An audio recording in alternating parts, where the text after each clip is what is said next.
não foram os camponeses. Aqui no Brasil, a burguesia... No Japão foram os militares depois da guerra. Claro, para desenvolver a indústria. Sim. Para desenvolver a indústria. Nos Estados Unidos foi Abraham Lincoln para desenvolver a indústria do norte.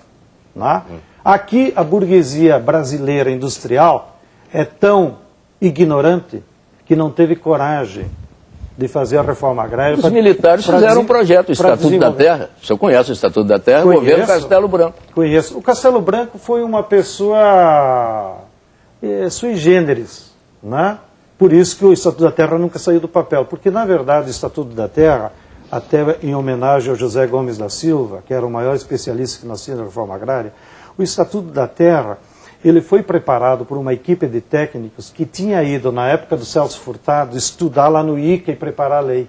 Eles vieram, aí o Castelo Branco tinha uma formação nos Estados Unidos, gostava muito do Kennedy, chamou o Roberto Campos e disse: Roberto Campos, vamos preparar uma lei da reforma agrária, porque eu descobri nos Estados Unidos que a reforma agrária não é coisa comunista, nós também podemos fazer. Aí o Roberto Campos disse: mas presidente, tem uma equipe do Ministério do Planejamento que já fez a lei. Disse, então me traga ele. E levaram. Então, a lei do Estatuto da Terra, todo mundo até hoje se pergunta, como é que uma lei progressista foi assinada por um marechal? É por causa disso. Que, na verdade, foram técnicos da época do João Goulart. Nós acompanhamos o Congresso na época, o Congresso de Viçosa, nós acompanhamos onde foi feito esse projeto e foi aperfeiçoado. Mas a pergunta é o seguinte, o senhor não acredita mais nesse sistema de distribuição de terra que está aí em discussão, isso já está superado. Eu queria saber o seguinte, o que é que o MST vai pôr no lugar, ou está pondo no lugar dessa pretensão, dessa utopia de distribuição de terra? Não é que esteja superada a distribuição de terra. Ela continua em vigor e necessária cada vez mais para tirar os pobres do campo e para evitar o êxodo rural. Agora, o que nós dizemos? É que a burguesia industrial brasileira não quis fazer reforma agrária. Então, qual é o impasse que nós estamos agora do MST? É que para viabilizar de novo a reforma agrária, mesmo a clássica, nós precisamos mudar o modelo econômico. Ou seja, derrotar a atual política neoliberal. Porque no neoliberalismo, o que predomina é o agronegócio. Grandes extensões de terra, combinado com as transnacionais. Nesse modelo aí, lugar de camponês é na favela. Não, o agronegócio, desculpe, Teles, o agronegócio não exclui, o pequeno proprietário. O agronegócio não exclui o pequeno. O senhor quer, por favor, definir o que significa derrotar o neoliberalismo em termos objetivos? Precisa fazer grandes mobilizações de massa no Brasil, que digam, o Brasil precisa de um projeto de desenvolvimento nacional. Mudar a política econômica atual. Então o senhor está falando em fazer uma revolução. Não estou falando revolução, estou falando mudar o modelo econômico atual do país. O atual modelo econômico é um modelo que só interessa às empresas transnacionais e a alguns capachos brasileiros que ganham dinheiro nesse modelo. Mas quem mais ganha dinheiro são os bancos e as empresas transnacionais. É possível, nos moldes do capitalismo, se é isso que você quer perguntar, nós termos um projeto de desenvolvimento nacional que priorize o mercado interno, que priorize a distribuição de renda, que priorize uma política de emprego pleno para os brasileiros, que estanque o envio de dinheiro para o exterior e faça com que a economia brasileira, em vez de funcionar para a exportação e para os bancos, como é agora, funcione para as necessidades do povo. Mas, isso que nós queremos. O senhor condena o agronegócio, o senhor parece condenar o agronegócio. Claro que condena. Sim, mas o agronegócio pode perfeitamente conviver com a pequena propriedade, com o pequeno proprietário. Nós temos exemplos de cooperativas capitalistas, altamente capitalistas, modernas, rentáveis, em que entram muitos, mas muitos pequenos proprietários. Agora, no Paraná, por exemplo, só para completar, depois do intervalo, só para completar, no Paraná existe uma cooperativa que abriga 13 mil proprietários, agricultores. Desses 13 mil, 85% são pequenos proprietários e estão lá trabalhando numa perspectiva altamente capitalista. O senhor é contra isso? Não, depois eu explico. Muito bem, então vamos fazer agora o nosso primeiro intervalo aqui no Canal Livre, que estamos hoje com o líder do MST, João Pedro Stedley. A gente volta em um instante.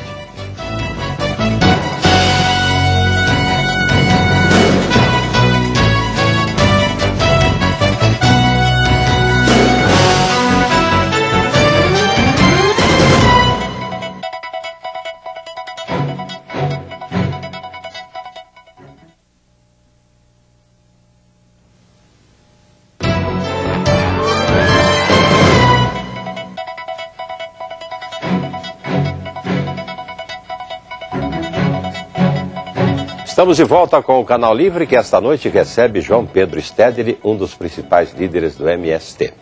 Stedley, você disse no primeiro bloco, quase que no encerramento da discussão, que é a favor do agronegócio, mas não do modelo do agronegócio. Sem entrar na área do modelo econômico, especificamente, qual seria o seu modelo de agronegócio?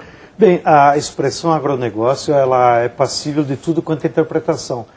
E sem querer desmentir o companheiro Mitre, mas ele usou um conceito que na verdade se refere à agroindústria. Nós somos completamente a favor da agroindústria. Só somos contra a agroindústria da multinacional, que faz com que o frango consumido em Belém vá em carretas desde Concórdia até lá. Por que não ter agroindústria nos assentamentos do Pará? Será que os paraenses não sabem criar frango? Né? Isso que faz a Nestlé levar leite da Minas Gerais para Porto Velho. Será que os companheiros que vivem na Rondônia não sabem criar gado de leite? Claro que sabem. É que a agroindústria está concentrada. E isso nós somos contra. Agora, o conceito sociológico de agronegócio não tem nada a ver com a agroindústria. Agronegócio, se tu vai lá no Aurélio, claro, é toda operação comercial com algum produto agrícola. Como de vez em quando o Chico Graziano fala. Mas não é disso que se trata. João Pedro Stedley. O agronegócio é um modelo sociológico que define a exploração agrícola baseada em grandes extensões de terra, monocultoras, dedicada à exportação e com uso intensivo de agrotóxicos e mecanização. Essa é incompatível com o desenvolvimento nacional. Esse é o conceito que o senhor usa. Então, claro, nós usamos. voltemos então o senhor à é a favor do transgênico? Aí o senhor... Não, sou contra. O transgênico e o agrotóxico são... É por isso que sou contra. Não. Ao Claro, contrário. não. O transgênico prescinde do agrotóxico. Não, mentira? Ué. Mas como você difunde uma mentira dessas Não, pela televisão? Todas as sementes transgênicas que há no Brasil são justamente um desenvolvimento em laboratório que casa o uso daquela semente com algum agrotóxico. Tanto é o nome da soja Roundup. É por quê? Porque ela só produz se você aplicar junto o herbicida Roundup. Casualmente, da mesma empresa Monsanto. O milho transgênico é a mesma coisa. Só é milho transgênico porque tu necessita aplicar um fungicida que é da Bayer. Não há nenhuma semente transgênica que é simplesmente uma melhoria genética. Todas elas fazem a mutação genética. Eu ouvi de cientistas isso.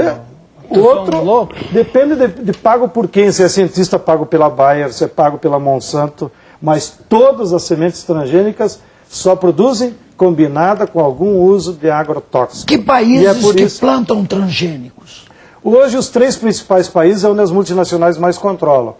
Estados Unidos, Canadá, Argentina e o Brasil. A Europa, praticamente... Austrália também, mas é pequena na agricultura. Mas quanto praticamente a agricultura da Europa... Quanto ao pequeno agricultor... Pois é, ele tem que responder. Não, mas ele não respondeu ainda sobre a questão do pequeno agricultor e o capitalismo. Não. Você não tem nenhum tipo de restrição à relação entre o pequeno agricultor e uma cooperativa capitalista ampla, aberta e tal. Eu te respondi, mas você não prestou atenção.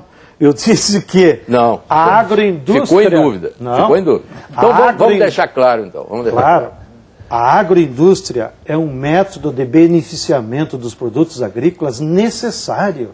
E, obviamente, nós somos a favor. E é essa forma do pequeno agricultor aumentar a renda. Pequeno agricultor que só entrega matéria-prima está lascado, para não dizer outro nome feio aqui na televisão. Por isso, a única maneira do pequeno agricultor e o assentado sair da pobreza é se ele beneficiar o seu produto. Portanto, se o produto passar pela agroindústria. Para o pequeno agricultor ter uma agroindústria, não pode ser individual, né? Porque ele não tem capital, tem que ser numa cooperativa. Por isso, nós somos francamente favoráveis. Nós defendemos uma reforma agrária que combine ao mesmo tempo agroindústria, cooperativada, com pequenos agricultores e assentados.